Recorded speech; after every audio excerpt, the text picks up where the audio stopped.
Ladies and gentlemen, the head coach of the Lady Volunteers, Pat Summitt. Earlier this year, the doctors at the Mayo Clinic diagnosed me with an early onset dementia, Alzheimer's type, at the age of 59. Pat's announcement of her diagnosis and her turning this tragic situation into an opportunity to help others, it was inspiring and really quite selfless. It was right at the time that Lynn had received the firm diagnosis of, yes, it is Alzheimer's. And I don't think a day went by that we weren't seeing Pat offering encouragement and hope to others. To see somebody live out their life in that fashion made us really realize you move forward with life.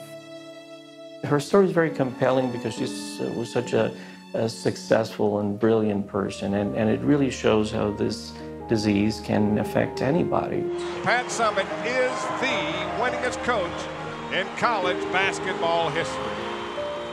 The Pat Summitt Clinic is a milestone, and really the first milestone in Pat's legacy of making a difference in the fight against Alzheimer's disease. What we call a multidisciplinary clinic, and so what that means is that we're bringing under the same roof a large group of professionals from different areas of expertise. And that includes the neurologists, nurse practitioners, the clinical trials coordinator, and the social workers, which are, of course, crucial. Good morning. How are you? The Pat Summitt Foundation really cared about and thought about providing support not only to the patient, but to the family as well. We got to see Dr. Fernandez for our first visit, and he's the most wonderful doctor, so patient. You would think that he didn't have another care in the world when he's with you. So it's not like you just go in and you get this horrible diagnosis and you're sent on your way. You're sent on your way showing how to live your life, not how to wait for whatever's going to happen. Patients with mild cognitive impairment can remain stable for many years.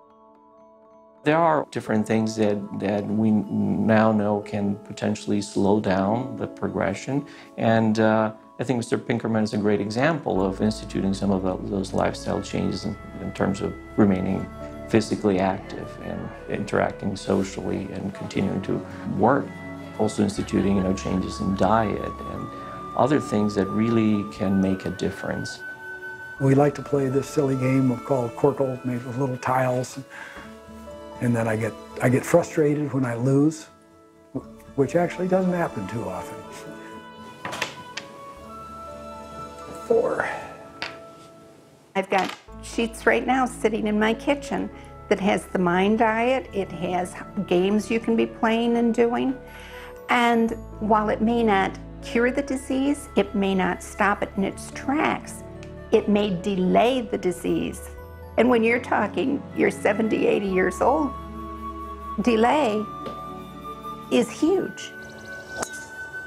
I thoroughly enjoy the golf game.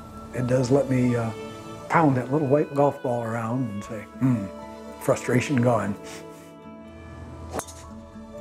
He does have days that aren't as good as others.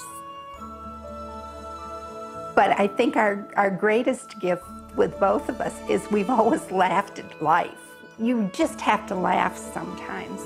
Right now, I lean on her more than I think I ever have. She has done more for me that in the last 5 years than probably the first 30 years of our marriage. People like the Pinkermans, they have an incredible positive attitude. Like in any medical condition, if you think positive, it's not going to cure the disease necessarily, but it certainly is going to improve the outcomes. It is truly an epidemic in many ways, and the public health implications are tremendous. And so to fight this disease, we need all the support we can get. We want to create a center that is really an example for others to follow. The Pat Summitt Foundation and the Pat Summitt Clinic reflect Pat's core values: excellence, helping others, teamwork, and education. Pat Summitt was my friend, and it's important to me that her legacy grows and that we make a difference in help beating this terrible disease.